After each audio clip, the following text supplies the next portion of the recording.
Programang ito ay rated SPG. Striktong patnubay at gabay ng magulang ang kailangan. Maaaring may masiselang tema, lengguwahe, karahasan, sexual, horror o droga na hindi angkop sa mga bata. Mga kapamilya, buong-buo na nga ang desisyon ni Edwin at ang mga kasamahan nitong batang tondo na isagawa ang kanilang pagtakas matapos kang malaman ni Edwin na kailangan ng malaking halaga para sa kanyang abogado.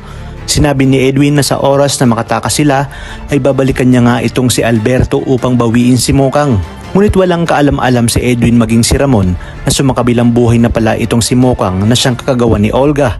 Subalit hindi magtatagumpay sina Edwin kaya naman matapos silang hatulan ay dediretso na sila sa koreksyonal kung saan naroroon nga sina Tanggol at ang mga batang Divisoria.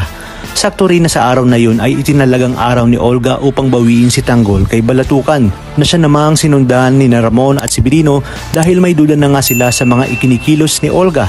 Sa pagdating ni na Edwin ng Bilibid, isasalubungin sila ni na Balatukan at mababalitaan ng mga batang Divisoria na may alitan din pala ang mga batang Quiapo at ang grupo ni Edwin. Kaya naman sinabi ni Bong na magagamit nila itong si Edwin at ang mga batang tondo laban sa grupo ni Tanggol. Tiyak umanong wala ng kalaban-laban si Tanggol pag nagsanib puwersa ang mga batang tondo at batang Divisoria. Ngunit dumako naman tayo sa magaganap na harapan kung saan makikita na ni Olga si Tanggol. Kaya dito maaalala nga ni Bubbles na si Olga nga ang siyang babaril sana kay Tanggol na siyang sinalag ni Mokang. At ang lahat ng yun ay maririnig naman ni Ramon at si Birino. Kaya't wala na ngang nagawa pa si Olga at hindi na makaisip ng palusot. Gugulantang kay Ramon ang mukha ni Tanggol na sinasabing lalaking tumangay kay Monique at makukumpirman niya nga na ito ang kanyang tunay na anak.